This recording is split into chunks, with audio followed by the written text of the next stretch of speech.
Vamos lá então? Vamos dar continuidade ao nosso pré-prova? Eu vou começar o nosso pré-prova com os conteúdos que têm maior relevância na nossa prova, que na análise feita tem o maior volume de questões nos últimos anos de prova. E o primeiro conteúdo que a gente vai trabalhar é a ecologia, que já aparece com 32,9% do total de questões desde 2009. Então, a ecologia é um conteúdo bem importante para ser revisado. O que pode cair nessa prova? Olha lá. O Enem gosta de trabalhar questões direcionadas aos chamados níveis tróficos. Você deve identificar quem é o produtor, quem é o consumidor, qual nível trófico o indivíduo está inserido dentro de uma cadeia ou teia alimentar e entender que existe uma transferência de energia entre os diferentes níveis tróficos. Esses conteúdos aqui, eles aparecem com frequência na prova do Enem.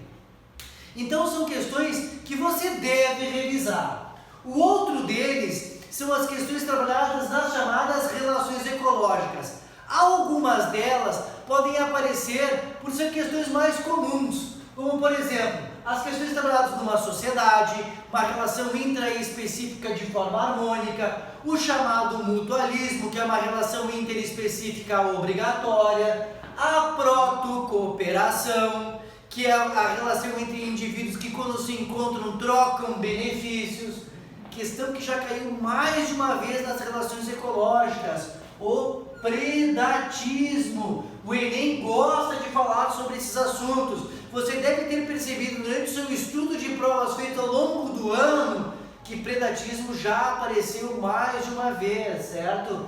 Uma competição. Competição pode ser dada entre indivíduos de mesma espécie ou entre espécies diferentes. Então, eu acredito realmente que relações ecológicas, elas podem estar presentes nessa prova de 2019, compondo o volume de questões para a ecologia. Um outro conteúdo que pode aparecer são os ciclos biogeoquímicos. Por que aparecem frequentemente ciclos biogeoquímicos? Porque dentro das habilidades trabalhadas na disciplina de biologia, a habilidade número 9 é uma habilidade exclusiva para ciclos biogeoquímicos. Sendo assim, você deve revisar aqui dentro, por exemplo, o ciclo da água, o ciclo do carbono, mas você deve revisar o ciclo do nitrogênio. No ciclo do nitrogênio, ela pode cair nos dois extremos, como uma questão basicamente de conteúdo, tá? Bem conteudista, ou uma questão que ela seja utilizada em um contexto como, por exemplo, por que o nitrogênio ele é importante na agricultura? A gente pode utilizar o nitrogênio na adubação verde utilizando leguminosas, fixando o nitrogênio para a rotação de cultura. Isso leva um ganho econômico ao produtor porque ele diversifica a sua produção. Esses temas já apareceram em provas e podem cair novamente. Para o ciclo da água, é importante a gente falar nele porque a água está muito interligada com o dia a dia. O que eu quero dizer isso? A água ela está ligada ao pequeno ciclo na precipitação, na umidade relativa do ar, e ela está ligada também aos processos bioquímicos como fotossíntese, processos bioquímicos como a respiração celular. Então eu posso trabalhar o ciclo da água aí dentro, tá? E o ciclo do carbono eu posso jogar ele dentro de outros conteúdos, como por exemplo o ciclo do carbono interligado até com a química, porque a química tem um conteúdo lá dentro que é a química orgânica, tá bom? Outro conteúdo que eu acho importante, que pode aparecer, é a sucessão ecológica, tá? A sucessão ecológica ela pode cair diferenciada em sucessão primária, sucessão secundária. Eu devo lembrar do que acontece durante uma sucessão com a modificação do ambiente a partir do ambiente de um substrato aberto, de um ambiente estéril, dado a colonização por espécies pioneiras, que são aquelas que têm o menor grau de exigência do meio, lembrando, menor grau de exigência do meio, até chegar a uma comunidade complexa que é a chamada de comunidade clímax. E por último, as questões trabalhadas para impacto ambiental. O que é importante ali? As questões do desmatamento, fragmentação de hábitats, os contextos trabalhados dentro da biodiversidade, qual o impacto que isso pode levar, ao incremento do chamado efeito estufa, quais são as consequências do aumento da urbanização, quanto à bioacumulação ao longo dos níveis tróficos, o que acontece com a poluição das águas, seja águas oceânicas ou águas continentais, tá? Levado ao mecanismo, por exemplo, de eutrofização. Mas a gente tem dentro da ecologia, o impacto ambiental ele pode estar alocado dentro de algumas atualidades, como por exemplo, as queimadas, que podem ser um tema para o que aconteceu na Amazônia. O derramamento de petróleo, quando a gente fala na poluição das águas, precisa cair exatamente sobre esses ecossistemas? Não, eu posso falar em poluição das águas como, por exemplo, o lixo que está lá dentro. Eu posso falar no lixo em ecossistemas terrestres, o uso de agrotóxicos, certo? Se bem que esse último aqui, tenho minhas dúvidas se pode cair, tá? Mas é atualidades, tá? E tudo isso que eu trabalhei dentro do impacto ambiental, eu tenho que correlacionar ele sobre o impacto à biodiversidade, certo? E o que a gente pode fazer para minimizar isso? O assunto é sustentabilidade. O que é energia renovável, o que é energia não renovável, quais são as ações que nós, seres humanos, podemos empregar para diminuir o impacto ambiental, aumentando a sustentabilidade e diminuindo a nossa pegada ecológica, certo? Então, ecologia, como é um conteúdo que aparece, e já te mostrei que aparece com um volume grande de questões, ele obrigatoriamente deve ser revisado, certo? Então, vamos passar para o nosso próximo assunto.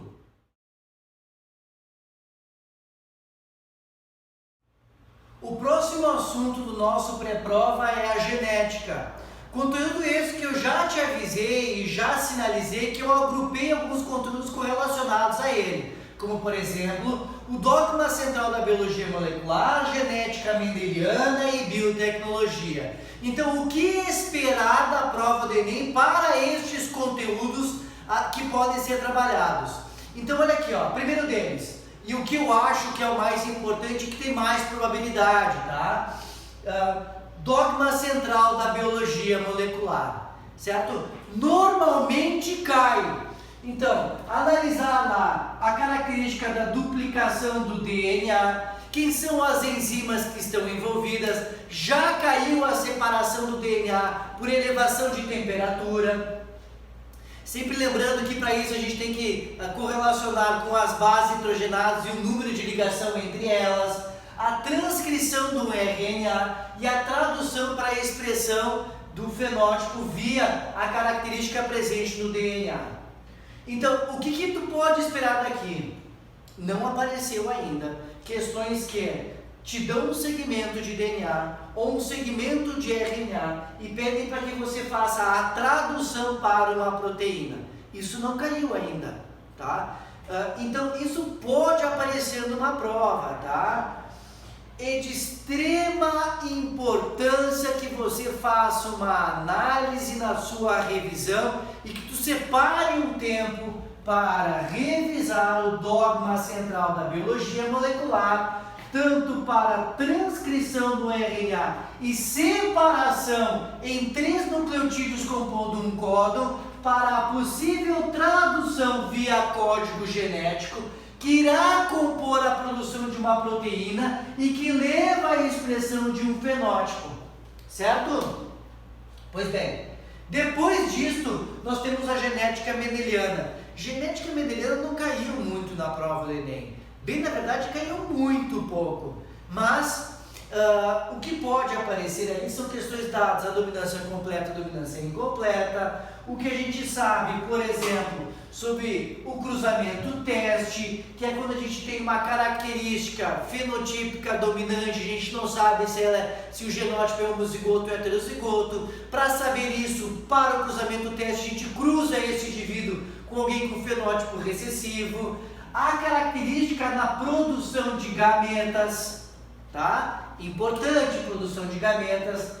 Já apareceu na prova, mas faz tempo, 2014, e pode voltar a aparecer os chamados grupos sanguíneos, bem como o sistema ABO e o fator RH, saber qual sangue coagula com qual tipo de aglutinina.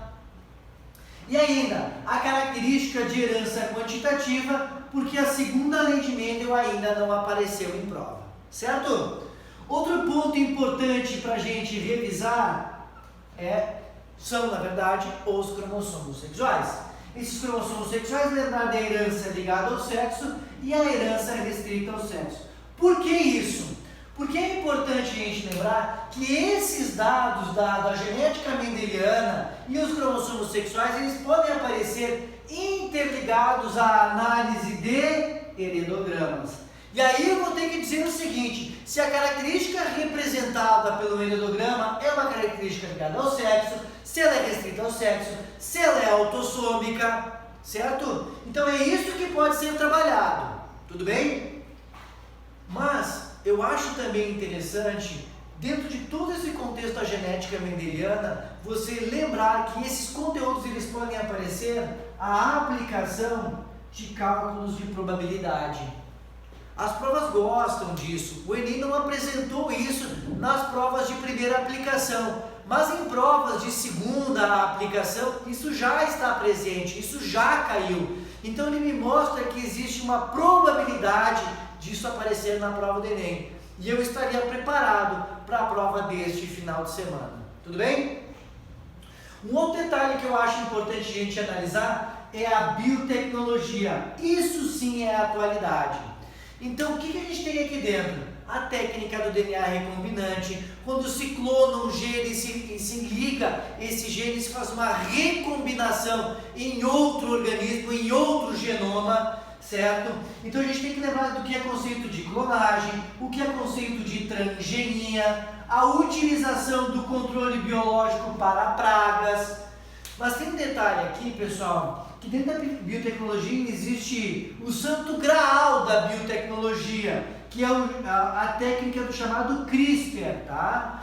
O CRISPR é uma técnica utilizada para a edição do genoma, certo? Ele consegue fazer correção do DNA, ele consegue corrigir erros causados por mutações, ele consegue reeditar o DNA, certo? E por que isso? Porque isso tem sido muito trabalhado e muito divulgado pela mídia, tá? Então essas são as dicas para a genética, certo? Então eu vou passar para o nosso próximo assunto.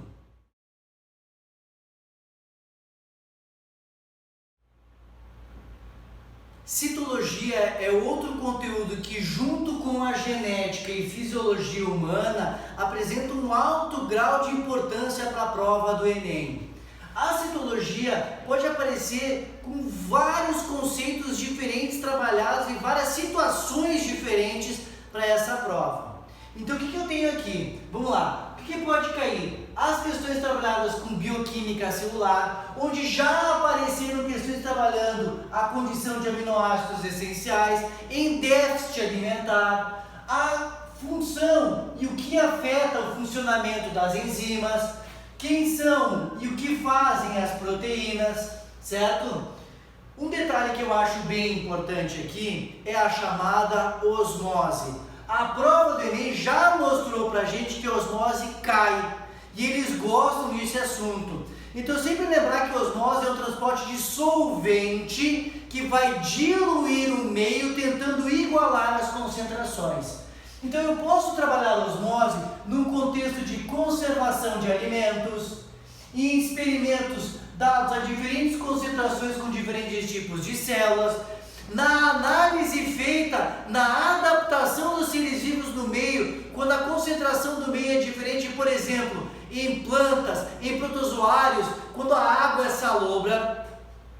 Depois, função de organelas, outro conteúdo que a prova do Enem gosta deste conteúdo, certo? Então analisar lá a função de que já caiu, né? O complexo golgiense, lembrar dos lisossomos da digestão celular, que pode ser feita de forma autofágica e heterofágica, tá? A forma heterofágica, eu devo lembrar que ela pode ser colocada dentro do contexto do sistema imunológico, tá? E a autofágica, a gente pode falar dos mecanismos de apoptose que acontecem, por exemplo, na metamorfose em anfíbios, enfim. A função dada às mitocôndrias e aos cloroplastos, bom, a esses dois últimos, as provas têm trabalhado muito esses dois assuntos, mitocôndrias e cloroplastos. O Enem gosta dessas duas organelas, porque tem muitos assuntos que eu posso trabalhar nelas. Lembrar que as mitocôndrias fazem respiração celular, os cloroplastos fazem fotossíntese. Lembrar que as mitocôndrias aqui, bem como os cloroplastos, têm o seu próprio DNA. Então nós temos algumas características independentes, tá? Então quando tu for analisar na tua revisão mitocôndrias e cloroplastos, estabeleça um paralelo entre elas do que um produz e o que ela tem como reagente. Então, o que um tem como reagente, o outro vai produzir, e assim elas se sustentam como organelas, certo? Então, dado a isso, eu complemento que isso pode aparecer como a chamada bioenergética, e é por isso que respiração celular para as mitocôndrias e fotossíntese para os cloroplastos são importantes, bem como a sua interação. Mas eu não deixaria de revisar, por exemplo, fermentação, que pode ser lática ou alcoólica. Lembrar que a fermentação alcoólica libera gás carbônico e a lática não. A lática pode ser utilizada, por exemplo, num conceito para fadiga muscular. E isso pode aparecer lá dentro da histologia também, certo? Um outro assunto, pessoal, que realmente eu acredito que pode aparecer, porque não apareceu ainda, apareceu apenas um pequeno conceito para divisão celular. Então aqui tu vai ter que revisar toda a divisão celular, o ciclo celular, a intérfase, a mitose, as fases da mitose, as fases da meiose, tá? Lembrar aqui que as fases da meiose são duas divisões, uma reducional e a outra equacional, certo? Então, divisão celular, olha só, olha o que eu vou colocar aqui. Revise esse conteúdo, tá? Da citologia, organelas, osmose, divisão celular. E aqui normalmente cai bioenergética. Revise a citologia, citologia é importante para ti.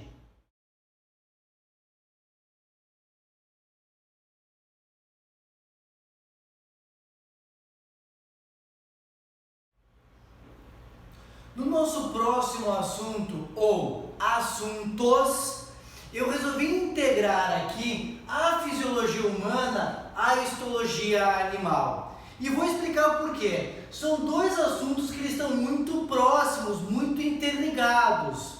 Quando eu falo da fisiologia humana, eu percebo que ela tem um volume muito maior de questões do que a histologia animal, mas elas podem aparecer como questões integradas. Sendo assim, a fisiologia humana, e você vai analisar isso a partir desse material do pré-prova que está em anexo aí para ti, que a fisiologia humana ela está sempre presente nas provas. As questões de fisiologia humana, elas oscilam muito entre as questões que são fáceis e as questões que são médias. Já apareceram questões difíceis de fisiologia humana, tá? Então, o que é importante você revisar para a fisiologia humana? Por exemplo, o sistema nervoso. O sistema nervoso, dadas as funções do sistema nervoso central, por exemplo, quais são as funções do cérebro, do tálamo, do hipotálamo, lembrando essas funções básicas, tá? Do sistema nervoso periférico simpático parasimpático. Eu posso correlacionar esses sistemas com as células que compõem o sistema nervoso dado ao tecido nervoso. E ainda por cima, o que eu acho bem importante, o Enem já apresentou mais de uma vez. O que você deve revisar aqui dentro, eu coloquei até uma observação aqui, ó, órgãos dos sentidos, tá? O Enem, pessoal, já nos apresentou mais de uma questão sobre órgãos dos sentidos. E eles interligados ao sistema nervoso, quando se fala ali, pessoal, na condução e conversão, por exemplo, quanto à visão do impulso na decodificação de cores, na decodificação luminosa, quando a gente fala em cones e bastonetes para a retina, tá? Sistema imunológico. Bom, esse não tem como deixar de estudar. Sistema imunológico, pessoal, cai quase que todas as provas, porque esse tem muita relação com a saúde humana. E aí o que tu tem que lembrar, pessoal? Das campanhas de vacinação, certo? Mas também a gente pode trabalhar aqui, por exemplo, na produção de soros, quando há um acidente contra animais peçonhentos, tá? E todo o sistema imunológico está relacionado às células que fazem o sistema imunológico funcionar. São eles os leucócitos, tá bom? Lembrar que o sistema respiratório, ele ainda não apareceu, tá? E ele pode estar relacionado ao tecido sanguíneo quanto à função das hemácias. E por último, com um grau de probabilidade menor dentro da fisiologia e histologia, os tecidos do nosso sistema de sustentação. Tecido ósseo, tecido cartilaginoso, o tecido muscular esquelético. Pois bem, isso eu acredito que tem a menor probabilidade, mas pode cair, tá? Veja que a fisiologia, só a fisiologia, tem 13,3% do total de todas as questões desde 2009. Vai cair? A probabilidade é muito alta para só não dizer que sim, tá? E histologia, se cair, ele cai integrado à fisiologia, certo? Como eu mostrei para vocês aqui. Então, revisa a fisiologia humana, estuda a fisiologia humana essa semana, porque ela vai aparecer na tua prova e ela tem que parecer para você a questão fácil, certo? Revisa a fisiologia aí.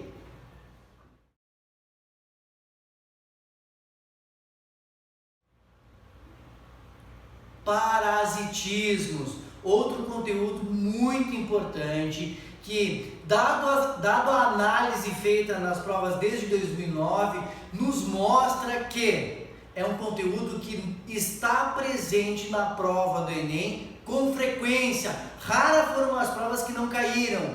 Então, sempre que tu for, a partir de agora, quando tu for revisar este conteúdo, eu até deixei em negrito aqui, ó.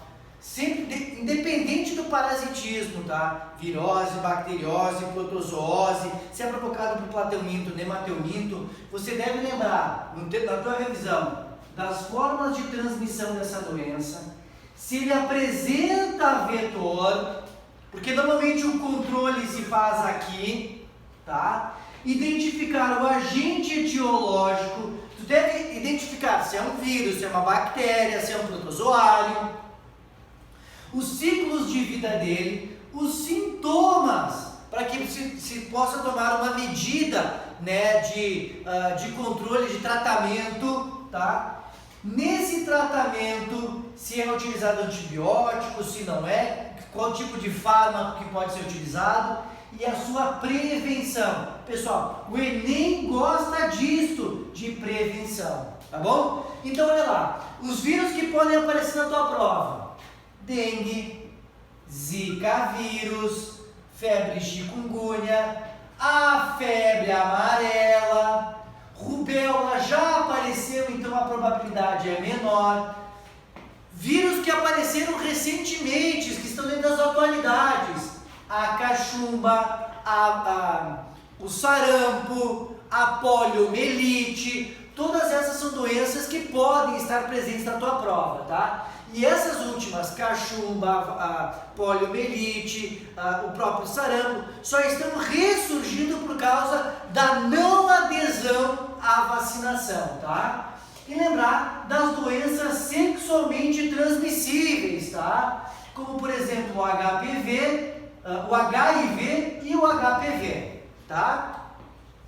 Outra coisa, doenças provocadas por bactérias: gonorreia e sífilis, 2 DSTs, leptospirose em menor probabilidade, que apareceu em 2012, mas é um problema de saneamento básico, o botulinismo em alimentos mal conservados, o tétano como um acidente na entrada de esporos de bactérias em ferimentos, protozoários, que são doenças características do brasileiro, como por exemplo o mal de Chagas, a malária, a toxoplasmose. Eu acredito que protozooses têm um índice, uma probabilidade menor de aparecer, porque na última prova foi uma protozoose, ou seja, leishmaniose. Mas também podem aparecer doenças provocadas por plateumintos e nanatelmintos. Quem são essas doenças? Lembrar da teníase e a cisticircose, que são provocados pela tênia, mas quem tem teníase é o hospedeiro definitivo e cisticircose o intermediário, a esquistossomose. E também lembrar de doenças como a ascaridíase, ancilostomose e filariose, tá? Parasitismo vai estar na tua prova. A prova do Enem gosta de parasitismos.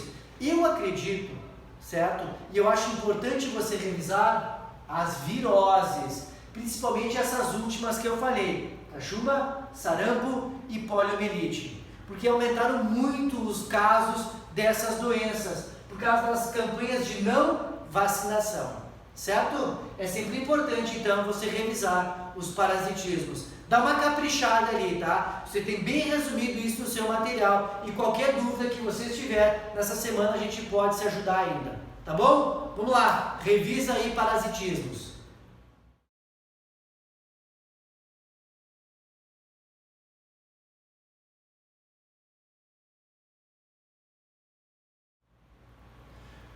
Nosso próximo assunto, ou de novo, assuntos, são evolução e origem da vida. Elas têm uma relação muito próxima quanto a assuntos, mas a evolução aparece muito mais do que origem da vida. Eu acho muito importante revisar e sempre evolução, porque a evolução, por si só, ela pode apresentar aquela questão difícil, a questão conteudista, aquela questão que ela te cria um contexto e na tua análise as alternativas são difíceis de serem diferenciadas ou correlacionadas com a questão, tá? Então, vamos lá, vamos com calma. Eu quero que você esteja ciente do seguinte, eu sempre digo isso, evolução não é um conteúdo fácil. Dani, eu adoro estudar evolução, que bom, mas você deve lembrar que evolução aparece normalmente com as questões médias para difícil. Então, o que deve ser importante na análise para essa prova? Pode cair questões como o lamarquismo, e para o lamarquismo, dado a lei do uso e desuso, o indivíduo é responsável pelas suas adaptações, e o darwinismo, que dado a seleção natural, um conjunto de caracteres é selecionado de acordo com o ambiente. Lamarck não soube explicar como as características dadas por lei do uso e do desuso eram transmitidas aos descendentes, e Darwin não soube explicar a origem da diversidade nas populações. Para explicar isso, nós temos o neodarwinismo. E aí sim, pessoal, a origem da variabilidade é dada pela mutação, que já caiu em prova, mutação cromossômica, lembrar das euploidias, aneuploidias, as síndromes que podem ser trabalhadas ali dentro, a deriva gênica, que é um processo abrupto, onde tem perda de variabilidade genética, a seleção natural, que seleciona os indivíduos mais aptos a um determinado ambiente, e pode ser ela estabilizadora, direcional, disruptiva, artificial. A recombinação, que não é mutação. Recombinação faz um rearranjo dos genes, levando à formação de novas espécies, certo? E aí a gente tem as evidências de evolução, que são elas: registros fósseis, órgãos homólogos análogos, órgãos vestigiais. Tudo isso é importante para a prova agora de 2019, porque pode cair. Tudo que eu falei de evolução é passível de estar presente nessa prova, tá bom? Por exemplo, o Enem gosta muito de questões que trabalham em especiação. O que leva a uma especiação? O isolamento geográfico, o isolamento reprodutivo, que faz com que as populações estejam à mercê de diferentes fatores, criando diferentes conjuntos gênicos. Daí já não são mais a mesma espécie, tá? E fazendo uma pequena revisão, porque aparece muito pouco na teoria de abiogênese e na teoria de biogênese, certo? Lembrando que para a origem dos seres vivos, Você também deve lembrar da teoria autotrófica e heterotrófica. Eu não deixaria de revisar para essa prova algumas hipóteses como o criacionismo, panspermia cósmica e teoria de evolução química, certo? Origem da vida pode aparecer, porque nós temos poucas questões e pode aparecer aí na tua prova como uma surpresa, tá? Origem da vida não é difícil, mas evolução sim. Revisa isso aqui, tá? E revisa e dá uma bela caprichada nessa revisão, certo?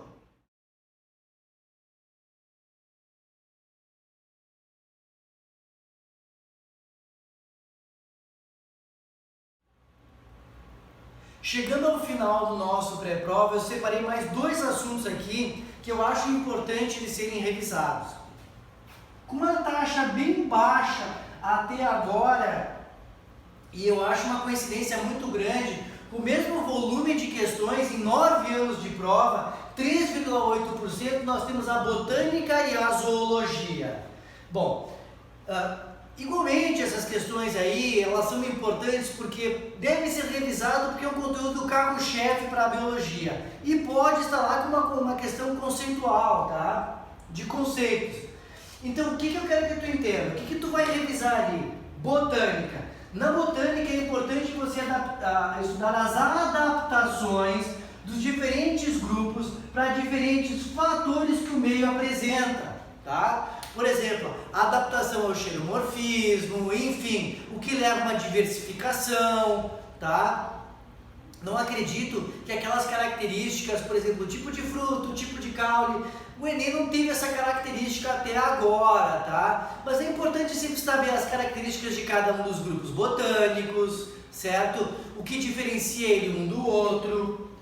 Bom, a fisiologia vegetal também é importante quanto aos fito-hormônios, fatores que influenciam a abertura e fechamento de estômatos, bem como a fotossíntese. E a zoologia, eu iria deter o meu estudo e minha revisão nas características gerais de cada um dos filos, certo?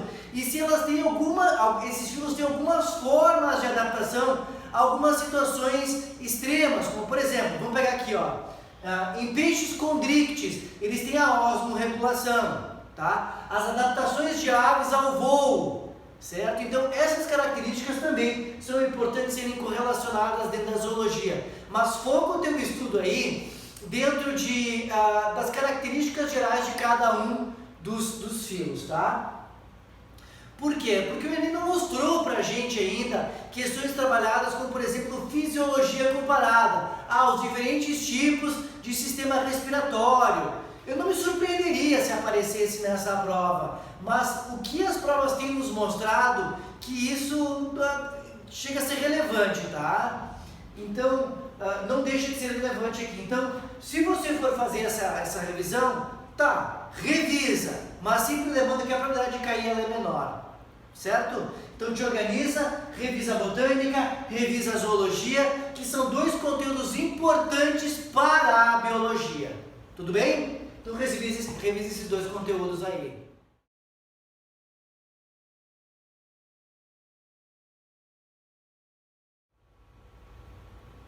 Então, chegamos ao final de mais um pré-prova. Nesse pré-prova Enem 2019, eu espero ter colaborado com um conjunto de informações para que você tenha sucesso nessa prova. Mas eu quero desejar aqui no final desse nosso pré-prova que você tenha uma excelente prova, para que você consiga o sucesso da sua tão desejada vaga.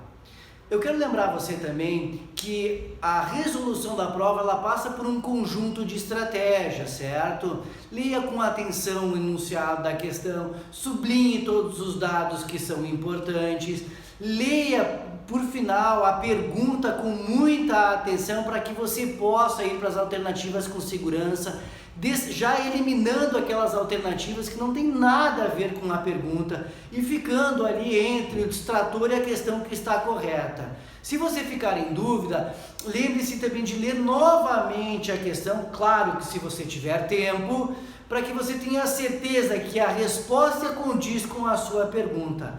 Muita atenção ao preencher o gabarito também.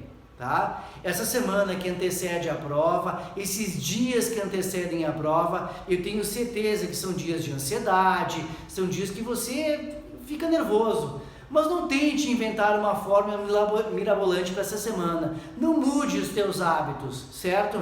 Tente descansar ao máximo essa semana, dormindo bem, se alimentando bem, se hidrate bem, vá caminhar, converse com seus pais, com seus amigos, com o namorado, namorada, enfim. Encontre estratégias que tentem diminuir a tua ansiedade e o teu nervosismo, porque isso é muito importante para o teu sucesso. Tudo bem? Vai lá, realize essa prova, faz essa prova com maestria, com excelência. Você está muito bem preparado, você se esforçou durante o ano inteiro.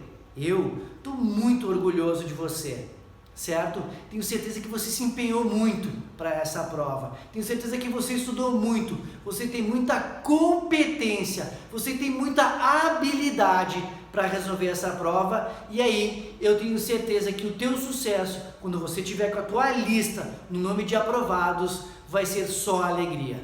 Tudo bem? Vai lá, uma boa prova para ti, vou estar te esperando para aquele abraço da aprovação. Abraço!